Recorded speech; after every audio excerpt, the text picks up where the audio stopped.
What is change control in project management? Well, if you're asking this question, then you've come to the right place because today I'm going to be walking you through all you need to know about change control. And I'm going to be covering these following agenda items.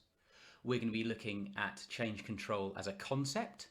We're going to be looking at the important change control documentation that needs to be implemented. We're also going to be looking at why the change control process is important in project management. And we're also going to be touching upon some of the key processes. So first and foremost, which is likely why you're here, what is change control in project management? Well, change control is the identification, management, documentation and analysis of changes that occur during a project. It considers risks, issues, or anything that can cause implications to a project or projects. It takes into account the scope or deliverables, the project budget or cost, any time or schedule for the project, and the quality as well. So in other words, change control provides a process to control the changes that will occur during the lifetime of a project. And I've also taken in a definition from the APM, or Association of Project Management. Change control is the process, so consider that term there, process. Change control is the process through which all requests to change the approved baseline of a project, program or portfolio are captured, evaluated, and then approved, rejected, or deferred. So I'd like to introduce you to one of the key pieces of documentation for change control. Now, I'm going to refer to it here as the change request log, which is how it's typically referred to, but it is also known as a change management log, a change register, a changed order log, or change control log template. So if you see those terms used, do consider that they are all the same thing. So this is a template that I've pulled together. I've put a link in the description below if you wanted to get access to this template.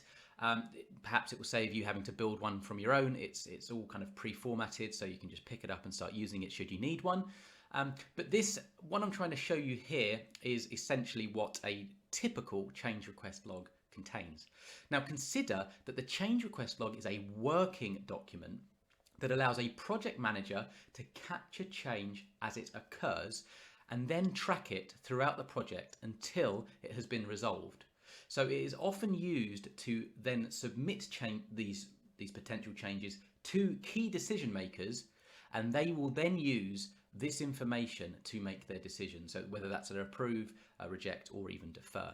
So if we look here at this change request log, in the far left we've got a change request ID, and that's obviously just used as a reference. The date identified is an important piece of data to collect.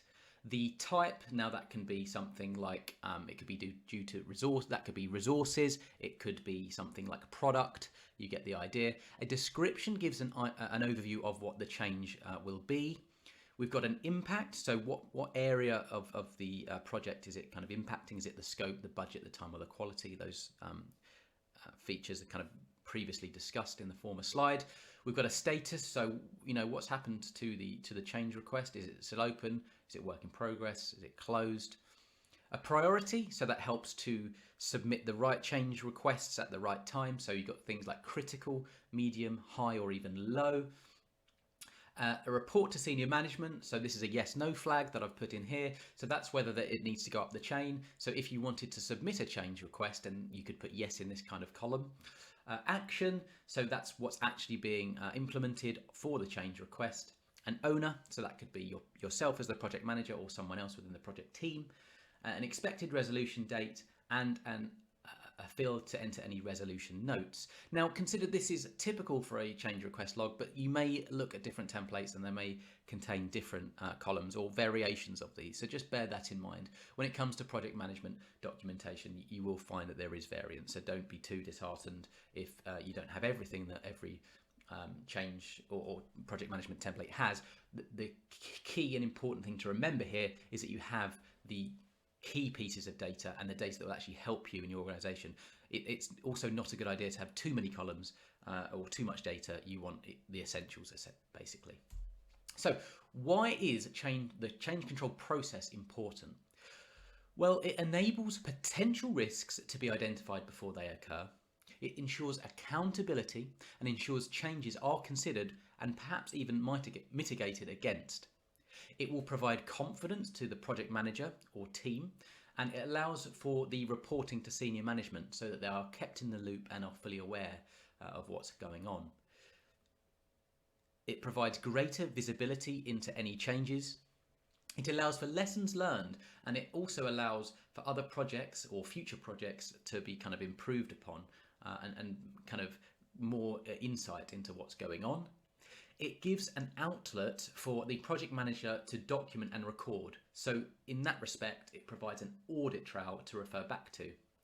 It also ensures the timely action and prioritization as well against particular changes or change requests. It can help save time or reduce project costs or ensure that a project meets its deadlines. It helps project managers, team members, and even senior stakeholders make decisions. That's really, really important here. It also helps an organisation to adapt to new technology, shifts in the market, new business opportunities, upcoming trends, or even changes to customer demands or expectations. It may also help a project manager to secure necessary funding or budget for the project to succeed in response to these changes. In a nutshell, the change control process allows adaptation, and it can help everybody make better informed decisions. So I've provided you here with a quick overview of what a change control process is, or the processes look like. On the left hand side, I just wanted to make notes that when change requests are submitted to decision makers, they will then have the option to either accept, reject, or defer them. And any justifications put forward by the project manager will be taken into consideration to make such a decision. So if a change request is accepted, it may be that the project manager or the project team is provided with additional budget, maybe even more resources, or maybe there will be a change to the project scope, so there may be given more time to complete the project. If the change request is rejected, then no change is implemented, and while it may be it caused some issues, the decision makers have made the decision that there's no need to move forward with the change request for whatever reason. For deferred, it may be that more time or information is needed or required, or even requested, in order for the change request to be reviewed again. So in the middle, on the right hand side I should say, here I've got an overview of the process starting at the top. So the request for change is the first part of the process, and that's when it's documented in the change request log. Next you have the assessment of the change request, so that would make sure that everything's considered. The change request planning would then take place, and that would include any actions or resolutions that need to be put into place for said change request. Then if it is accepted or approved, then the implementation would occur. I should have put in this little one here that if it's rejected or deferred, it would then stop there. So do consider that. But if it is accepted, the change request would be implemented. And then off of the back of that, if it is accepted, then the change request would be tracked, and the implementation would be reviewed so that the organisation or the project manager or team could learn from such a request. If it is rejected or deferred, then it literally stops there, and unless additional justification is provided by the project manager, then the change request it stops. It's it. It's over. It's not being implemented. So I hope this video was useful. If it was, please do hit the like button. That tells me I should continue making videos like this. And if you haven't already, please consider subscribing to my channel. If you head over to my channel, I've got various different playlists on project management training, whether it's concepts like change control. I've got playlists on creating project management templates and artifacts if you need to create them. And I also have videos on project management softwares, such as the likes of whether it's Excel, using Excel, or you're using more of a paid tool such as Smartsheet or Asana. There's videos on them too. So with all that said, I hope you have an excellent day.